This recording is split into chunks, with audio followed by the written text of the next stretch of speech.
On your Thursday episode of Locked On Raptors, we have nothing left to learn about this damn team. You are Locked On Raptors, your daily Toronto Raptors podcast, part of the Locked On Podcast Network. Your team every day.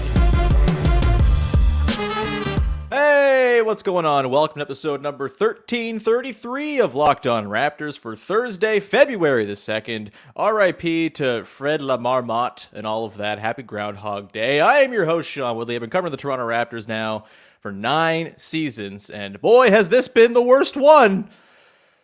You can find all my work over on Twitter, @WoodleySean. You can follow, subscribe to, rate, and review the podcast for free on all your favorite podcast apps. And of course, we are on YouTube. You can go hit the big red subscribe button over on the Locked On Raptors YouTube channel to support the show. And, give me some light in these dark days. The team's not winning, but we can build the numbers on the YouTube channel. That's progress, right? All right, today's show is brought to you by Prize Picks. First-time users can receive a 100% instant deposit match up to $100 with the promo code Locked On. That's prizepicks.com. Promo code Locked On. All right, let's get to it. On today's show, the Toronto Raptors fall 131-128 to the Utah Jazz in a game that, boy, oh boy, oh boy. Just the most predictable, the most Raptors-ass loss you could possibly conceive. So in line with everything else we've seen this year. And frankly, I think it is kind of the nail in the coffin. This is the game that broke me. I've been optimistic. I've been thinking all season long, you know what? There's a good team in here. And I will go to my grave thinking that there was a good team hidden somewhere in this husk of a basketball squad they're rolling out right now. But they haven't found it. And it does not look as though they're going to find it. And that leaves us now with 1 week to sit here and twiddle our thumbs, waiting for the Raptors to do something in response to what has been, I think, the most disappointing Raptors season since the Hito Turkoglu year. The Tampa year was not great, but also everyone kind of expected that was going to suck, just vibes-wise being in Tampa. COVID hit the team, all of that. It is what it is. This season, there were expectations, there was belief, there are very good players on the team, as is evidenced by the lineup of teams looking to trade for all these dudes, reportedly, going into the deadline, and yet they haven't been able to figure it out. The mix is off very clearly, and I don't think there's much left to learn about this team. They will play more games between now and the deadline. I don't think they're going to illuminate us as to anything new or different as to what we're thinking right now. We know certain things about the Toronto Raptors, and they were all on display last night. We know they have to play on the margins. They have to muck up the 20% of the game where things are chaotic, where things are in transition, when things are not set in the half court. We know they have to play the possession game because their offense is just not there, as much as it's been there more lately. 128 points against the Jazz. I mean, offense wasn't necessarily the problem. First shot offense sure was, considering they had to pick up 25 offensive rebounds in this game just to keep going. They out field goal attempt the Jazz by 27. That sounds like something the Raptors would do. They also lose this game by 3. They get out attempted from 3 by 24 3-point attempts. That's also something we know the Raptors like to do. They can't even pretend they want to get a key stop late in games. There was a big Precious Achiuwa block late. That's nice. There were a ton of other possessions that were just completely, utterly directionless against a ball movement heavy Jazz team that is going to exploit the fact that as much as you want to play a defense where dudes fly around all over the place and cover tons of ground, the basketball is always going to be faster than them. And if you don't have proper rim protection at the back to clean up the messes that leak through, you're screwed. And the Raptors defense, once again, we know this about the Raptors. This has been my biggest critique of Nick Nurse all season long. The defense just is too hard to execute over the course of 48 minutes, 82 times a season. When they hit their peaks, it's incredible. They look unstoppable, but hitting the peaks is really, really hard. There's a reason people don't live on the top of Mount Everest. There's no oxygen up there. It's impossible to live up there. It's great. The view is incredible, but it's really hard to get there. And so that's, I think, the mountain the Raptors are constantly climbing with their defense that puts them on the back heel far too often, especially against a team like the Jazz that moves the ball incredibly well and shoots the hell out of it. We know they don't have enough good players. They don't have enough good players on the team. You lose to the Jazz and you play 6 players 20 or more minutes. You play 7 players 10 or more minutes. You have Scotty Barnes playing 41. You've got Pascal Siakam playing 39, and that's with fouling out. You have VanVleet and Trent playing 38, and you're still losing because there's not enough support for these guys, and they're very clearly exhausted. Pascal Siakam is gasping for air, it seems, every single time down the floor. The player he's been over the last month, I don't think is the player that Pascal Siakam is in a vacuum. But the conditions of the season, the fact that he was carrying such a huge burden as the rest of the team was slumping its way through the first 2.5 months of the season, the bill's coming due for Pascal right now. It's very similar, I think, to 2015 Kyle Lowry, where he carried the team with DeMar DeRozan out, and then it just kind of slowly decayed over the course of the season, his physical state, into the point where he could barely even jump as they're getting swept out of the playoffs by the Wizards. It's just, we know there's not enough good players on this team. We'll talk later on about how maybe Walker Kessler could have been on this team and how bloody helpful that would have been. It's just, there's not enough good players. And this is not new. None of this stuff is new. I've talked about this stuff all season long with sort of the hope and the optimism that, hey, the good stuff that's going on here will eventually become the thing that stands out. They will get on a run. They will sort of turn this thing around and play up to their talent. But it's 53 games now. It's not happening, man. It's just not happening. And they continue to not have enough good players. They bring in their bench guys. Delano Banton, not an NBA player. Malachi Flynn, not an NBA player. Christian Coloco, I think will be good one day and is like the saving grace potentially of the Thad Young drop down in the draft trade and not getting Walker Kessler. We'll talk about that later too. But, you know, Wancho doesn't get any time in this game. Kem Birch can't sniff playing time right now and is still on the team for another year. A lot has gone wrong with the front office, the way things have been built, the way things have been assembled. And, you know, as much as I think patience is still a virtue in front office team building, and you could keep this core together going into next year and probably expect them to bounce back and be better than they've been this season, I don't think we're going to see that, because I think they would be kind of lunatics if they were like, yeah, let's just run this thing back and see. I have been skeptical of trading certain guys. There are things I don't want to see the Raptors do, because I think it would be, you know, trade for the sake of making a trade type stuff. And I don't want you don't have to get too crazy here. I don't think. You have Scotty Barnes, you have Precious Achiuwa, you have upward mobility. There is a pathway here to retooling on the fly and being a good team next season that's ascendant and can kind of continue the upward trajectory that you hope to see for a team with a 21-year-old budding star. But at this point, I would not be surprised by anything, and I couldn't blame the Raptors front office for anything. I don't want to see Pascal Siakam go. I'm pretty sure I don't want to see Fred VanVleet go. We'll talk about his 34-point triple-double last night, the sort of big one thing that didn't suck about this game.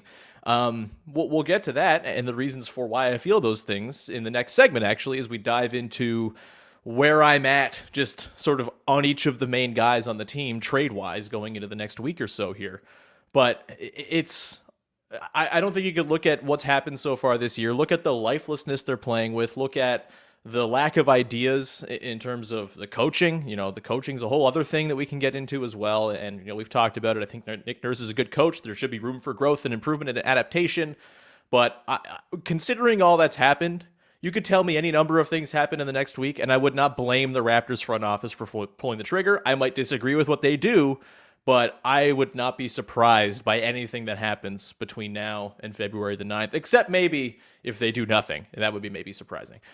We're going to come back on the other side. We're going to dig into the sort of my status report on where I'm at with all the main Raptors guys as to whether or not they should be dealt or not going into the deadline. I'll kind of give my reasons, and obviously room to change my mind over the course of the next 7 days, but I don't think much is going to be changed, as I said.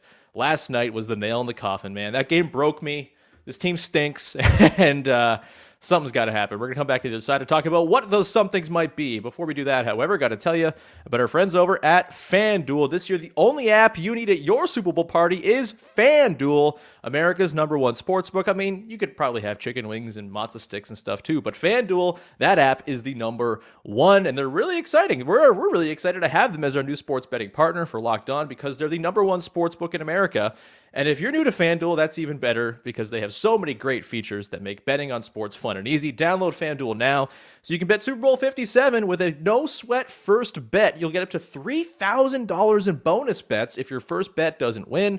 FanDuel lets you bet on everything from the money line to point spreads to who will score a touchdown. You get those fun props, Gatorade colors, coin flip results, all that good stuff that you like to do. You know, how long will the national anthem be? Will there be some sort of calamity at the halftime show? You can put all the money down on those interesting props over at FanDuel. The FanDuel Sportsbook app is safe, secure, and super easy to use. Best of all, you can get paid your winnings instantly. Feel free to go and download the app right now and get yourself started. Join FanDuel today at FanDuel.com/lockedon to claim your no-sweat first bet on Super Bowl 57. That's FanDuel.com/lockedon. Make every moment more with FanDuel, official sportsbook partner of the NFL and Locked On. All right, we continue on here with your first listen of the day. Meltdown Mania over here. That game last night, boy. Just sent me spinning. Let's get into it here. We're going to run through all the main guys and sort of my thought on whether or not they should be dealt. We'll weave in some of the most recent reporting from around the league as well to kind of illuminate things here. Let's start with Fred VanVleet, shall we? We'll talk about Fred as well when we get to the good, the bad, and the at the end of the show. But right now, I think Fred, I've made the case. I think you still got to keep him right now. Barring some offer where you get your socks blown off, barring a deal where you, maybe with Fred or via OG, where you end up with a lead guard you can go into next season with, which is very much a possibility. You know, we talked last week about the sort of fake framework for Tyrese Maxey. That's probably not going to go down because the Sixers are just steamrolling everyone right now. Why would they go change up the mix? But, you know, that does make sense on paper. And, you know, some Sixers fans I talked to about it also think it makes sense on paper. But if you get a Maxey, if you get, I don't know, Portland, for example, maybe they want to get out of the Anthony Simons business. We know they've had interest in OG in the past. Maybe that's a move they look at making, an OG for Simons swap. If you get a guy like Simons as your lead guard, then Fred becomes more expendable. My thing is you have to have a plan for who is going to play point guard for your team next season. And Fred VanVleet, right now as it stands, without any sort of new candidates emerging, is the best case scenario for point guard next season for the Raptors. You know, again, maybe they win the draft lottery. They're sixth in the odds right now. Maybe they get Scoot Henderson. Maybe they get Victor Wembanyama and Scotty Barnes as their point guard of the future, and they get to play future basketball for the rest of time. Who's to say? But right now, there is no backup plan for Fred to be whoever the point guard is going to be next season. And so I don't think you can just go trade him for the sake of trading him, which is kind of what it feels like it would be, unless you have the wheels in motion to set yourself up with an actual roster, an actual point guard for next season to start the year. Maybe Scotty Barnes is your point guard going into next year. That feels a little risky to me, a little premature maybe on his development curve to just throw him those duties. But hey, maybe that's the way they go. Either way, Fred's really good, and he makes this team better when he's playing his best, and he's been awesome for the last month. Maybe what he's done lately is driving up his trade value and all that, and people are going crazy over that. I just don't see there being a great return for Fred out there. He's an expiring contract. The best I think you could do is maybe that Clippers package we've talked about here with Terrence Mann coming back. If you can get Terrence Mann, maybe some other lead guard. Terrence Mann ain't going to be your lead guard. He's not going to be the Clippers lead guard as much as they want to say he's going to be. If you can get yourself a Terrence Mann and also some other guard to sort of begin the process of building your new backcourt, then maybe Fred is movable. But as it stands right now, I don't see a very viable option to make it happen. But I could be proven wrong because stuff comes out of nowhere all the time in the NBA, especially with the Raptors. Gary Trent Jr., this one's interesting. So I think this one's probably going to come down to the wire, and I think it should. The latest from Michael Grange yesterday at Sportsnet is that, doesn't seem like there's that hot a trade market for Gary in season right now, and the rumored potential returns are like a bogus first-round pick with heavy protections or a couple of seconds. And if that's the case, and the other bit of Grange's reporting is true, which is that apparently he's suggesting there's not going to be some crazy bidding war for Trent services in the offseason, and I think that makes sense. He's the type of player, he's in the tier of player who's always going to get squeezed by the open market because there's not a ton of teams with cap space every summer, and teams are going to prioritize their cap space on better players than Gary Trent Jr.'s. I do think there's a world in which you can bring him back on a pretty reasonable deal. Grange suggesting that something like $20 million a year could get it done.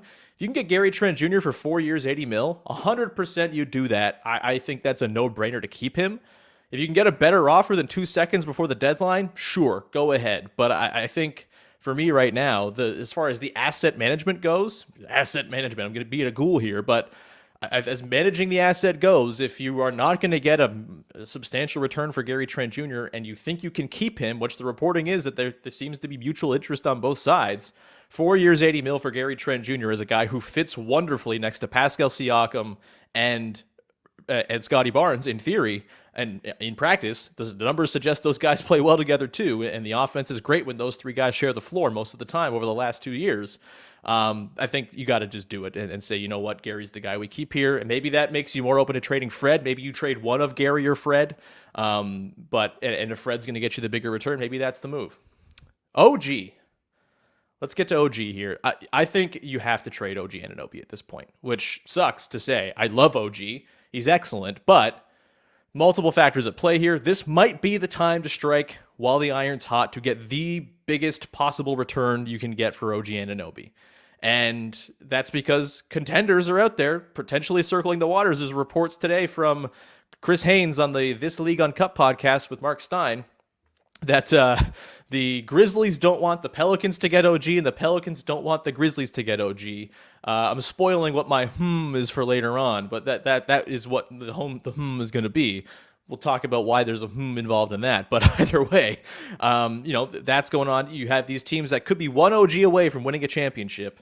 You might never get more for OG than you do right now, and you dodge the decision of having to pay him potentially $35 million or more a year in 18 months, which I just don't know. As incredible as OG is defensively, I don't know if you can allot that much of your salary cap in a salary cap league to a player who can't create his own shot effectively, consistently, and who right now is best served as the fifth option in most of the lineups he's playing with the Raptors right now. And the usage drop over the last month suggests that the team has gotten better offensively. His role has gone down. He's been very catch and shoot and cut based in his time over the last month or so. And the Raptors offense has been not their problem over the last little while here. I think the sort of reallocation of OG's touches is maybe a reason for that. And if you're already doing that, maybe paying him $35 million a year is not the move. And so I think you got to move him. Maybe you could wait for the summer if you don't get yourself a good offer this year, and that's totally viable too. But you get 2 playoff runs if you're the team trading for him now as opposed to the summer. The flip side is in the summer, you'll probably get more teams involved in the bidding just because people have more picks available and there's more cap space around and there's just more maneuverability for rosters than there is in the middle of the season. But if you can get a bidding war going, which it sounds like maybe the Raptors are trying to do right now, this might be the time to move OG. I would be surprised, actually, I think, if he's on the Raptors a week from now, which is a bummer to say, but it just seems to make too much sense. And he is so obviously the guy who can most quickly expedite whatever this sort of turning over the roster is going to be to set yourself up for the Scotty Pascal core next season. Precious, obviously, factored into that as well. It just feels like the move you got to make. I also have Chris Boucher here. I think if you could find a taker for him for 2 second-round picks, you do it. Honestly, he might help a team as like a piece of depth. We know his limitations. We know he can be a very, very good reserve as well. I just don't know how much you want to keep him around for the next couple years here. If you're sort of reorienting things, maybe moving away from everybody being the same size all the time on the floor. Maybe if you can get off Boucher's pretty substantial number, it's about $12.5 million. If you can get off that number and get a couple of picks in return, send him somewhere where he can go play a playoff run. That'd be great for Chris Boucher. Would love to see that for him. Maybe that's a move you can pull. And then Malachi Flynn, I would just see if I can do the Matt Thomas treatment too and just get a second round, honestly. Like I'm over the Malachi Flynn thing. That brings me to Pascal Siakam, who I know a lot of people sort of, at least in the comments of YouTube, would like to see moved. You keep Pascal Siakam. I know he's not been the same player over the last month, but that's not a proper representation of who he is. He's absolutely gassed. Everybody can see it. It's plain as day. He's been carrying the team on his back because he's an all-NBA level star. He's a very good basketball player who you can probably have on your team for the next 6 seasons. You don't just give up that guy lightly. And the other thing here too, and God, I hate how ghoulish this whole segment's been because it's all about contracts and value, but that's just the reality of where we are right now. So bear with me. But right now, it seems as though Siakam making All-NBA is probably unlikely. There's going to be a lot of competition for the forward spots, and the Raptors ain't good. He's obviously fallen off a little bit from where he was in the first 2.5 months because of the fatigue and all of that. He might not make All-NBA, probably won't make All-NBA, and that means he won't have the Supermax available to him this offseason. It'll just be a regular old max that the Raptors can go offer him. Gives them a little bit more cushion and flexibility going forward if they have him on the books at the regular max number as opposed to the super max number, and I think makes him a much more sort of a much more reasonable guy to have on the team going forward. I've always thought he was reasonable, but those worried about the supermax size of the contract, I think maybe those concerns should be dispelled.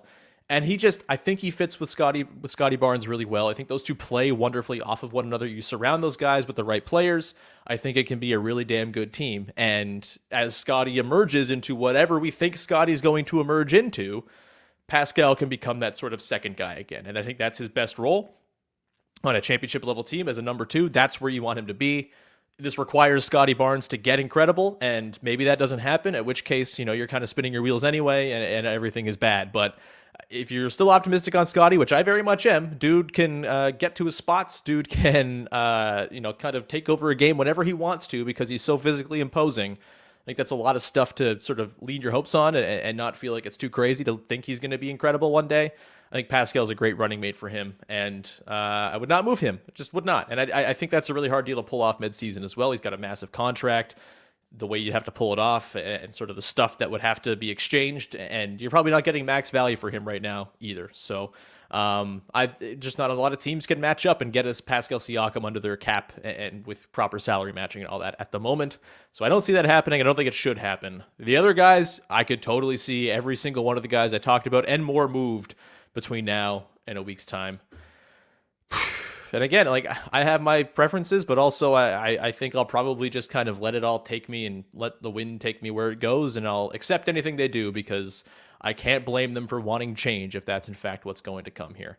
We're going to come back on the other side, get into the good, the bad, and the We'll talk about Fred VanVleet. We'll talk about Walker Kessler versus Christian Koloko and the Thad Young trade that everybody hates. And we'll get to the at the end of the show as well. Before we do that, got to tell you about our friends over at Prize Picks, which is the place to go if you want to play daily fantasy sports that's fun, accessible, easy, and not tied to the season-long slog of setting your lineup every damn night.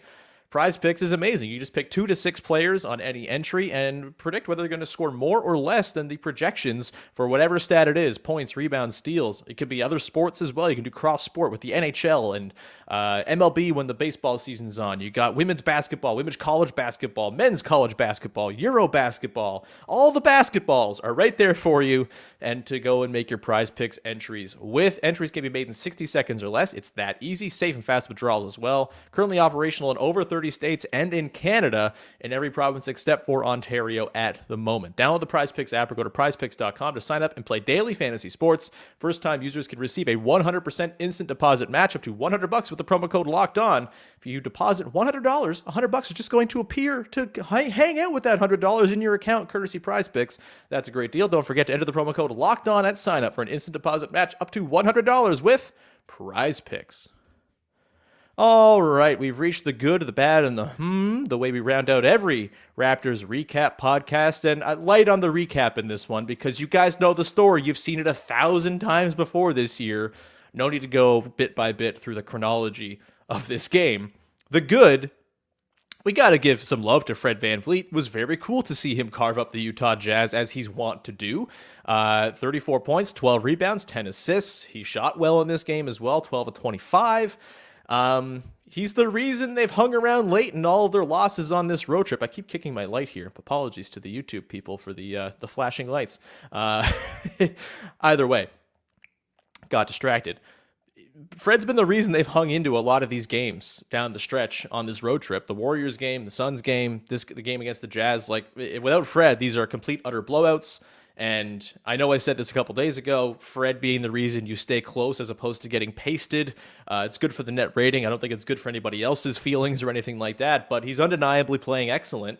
If you could just get all of the good players on the team playing well at the same time and not completely fatigued and broken down because the guys were not playing well earlier, thus other guys had to carry them earlier in the season, maybe things would be a little better right now. As it turns out, it's not the case, but undeniably, that was a good game from Fred. Really cool to see him. And if nothing else, if he's going to be dealt but before this time next week, it's cool to see Fred having himself one last little burst of excellent play for the Raptors to remind people of exactly how great a player he has been for the Raptors, right? Like, he's been one of the faces of the team for a very long time. He's been one of the staples and sort of the guys who has defined what it's meant to be a Toronto Raptor, and the development staff and the sort of pipeline of players that has dried up significantly of late. But Fred is like one of the last bastions of all of that, of the halcyon days of the Raptors being the smartest team in the world that nobody could touch. Not the case anymore, as it turns out, but Fred's been awesome, and that's been nice to see, if nothing else. If this is his last week, it's cool to see him going out with a bang. I don't know if he'll be going out, but we'll see that in the next week or so. The bad. Maybe the Thad Young trade is bad, folks. I know some people have already sort of jumped to call it bad because Walker Kessler's excellent, so for those who are misremembering or don't remember how this all went down, last year at the deadline, the Raptors traded to get Thad Young. In addition, they traded their first-round pick in exchange for the Pistons' second-round pick that the Spurs had in their coffers. It amounted to the Raptors got Thad Young in exchange for dropping from 20 to 33 in the draft. With 20, the Spurs took Malachi Branham, who had 20 points last night. Looks pretty good as a creating guard. That would be helpful. A Malachi who's good at basketball. Huh, wow, what a world. Also, Walker Kessler goes a couple picks later, I think at 23. And, the Raptors could have had their pick of those two at 20 had they wanted to. They also might have just taken Christian Koloko. As they said, he was high on their board anyway. And, of course, they're going to say that after the draft. Oh, we got our guy. We would have picked this guy third overall if we could. Everyone will say that to make themselves look good. But they very well could have taken Christian Koloko. And I don't think you can call the Thad trade bad yet because we don't know how good Christian Koloko is, in fact, going to become. And personally, I've enjoyed the hell out of watching Thad Young throw cool passes for the last year. It's been fun. I've enjoyed it. It's enriched my life as a basketball fan. He crossed up Joel Embiid in the playoffs. That ruled. I would trade him a 12 pick drop in the draft for that alone, probably. But I'm also a simpleton. If Koloko ends up good, which I think there's a very real chance of, then you don't got to sit there and stew on this Thad trade. And, look, Walker Kessler is going to be awesome. He already is awesome, and that makes it feel bad right now. And he was truly just stupendous last night. 7 blocks, just dunking everything. It's the exact type of player the Raptors could really use right now. Koloko could become that type of player. It just might take some more time. But Kessler's got a real head start, and if you're the kind of person who likes to stew on trades that don't make you feel good, this could be one of them. Still nowhere near the draft mishap that was taking Malachi Flynn ahead of Desmond Bane. That one will go down and just make me cry in my sleep for the rest of time probably, but the Thad one looking not amazing right now is just in terms of the guys they could have had at 20. Again, they could have taken Koloko anyway, and that's a different conversation. But Koloko could still be good. This doesn't have to be a bad trade yet, but right now, looks like it just might be. Let's get to the As I mentioned earlier, Chris Haynes on the This League Uncut podcast said that the Grizzlies don't want the Pels to get OG, and the Pels don't want the Grizz to get OG. And the reason this is my is I think this might be the very first time the Raptors have ever leaked, because this very clearly reeks of, the Raptors are trying to get a bidding war going between the two teams with the most stuff and the most incentive to trade for OG. Let's pit them against each other to see what can happen here. So good leaking, I guess, on part of the Raptors. I don't think we've seen the Raptors leak like this. Again, I'm making assumptions here, but the Raptors don't leak a lot. We know that. They usually are a very hard team to get a handle on, and this one feels exactly like it came from Bobby Webster's phone to Chris Haynes' phone directly, or something along those lines. It's these guys are sourced out, obviously, but it's always worth keeping in mind where these rumors are coming from originally and the agenda behind them, and this one very clearly feels like a Raptors-driven agenda. I can't imagine the Grizzlies are out there texting Chris Haynes and saying, man, we really hope the Pels don't get OG Anunoby. That doesn't feel like a thing they'd say. Certainly feels like a thing the Raptors would put in the ether. Good for them. Get that price up, baby. And see what you can get for OG from a team that, again, might be an OG away from winning a damn championship, specifically with the Grizzlies. I think the Grizzlies could be really devastating if they added OG to the mix. Either way, that's going to do it. I'm tired. We're going to wrap it there. What a disappointing season, man. And just to see the same script play out over and over again, for a season to beat the optimism out of me, that tells you something, because I am, according to some folks, the toxically positive person around the Toronto Raptors. No longer. Whatever they do in the next 7 days, I'll make my peace with, I think, because this ain't it. This season has been a total bummer. This team is playing like it has no direction whatsoever. Do I expect we'll see Nick Nurse fired in the next 7 days? Probably not, but I would imagine the calls for Nick Nurse's head are going to start ringing out pretty loud. Again, I don't think just firing the coach is ever just the answer. I don't think there's one simple answer for this Raptors team. It's a lot of things that have piled up to create the current circumstance, and it's like a bottom 5% outcome that you'd expect for this season that we've seen. But we've seen it. It's happened, and the Raptors are going to have to react accordingly. We'll be back again tomorrow. Tomorrow's show will drop a little later in the afternoon than usual, but it's going to be worth it because Joe Wolfon's going to pop by, and we're going to do a full deep dive on the OG Anunoby trade stuff. Who is a good potential landing spot? Which team is a good potential landing spot? Who could the Raptors target to get back in return?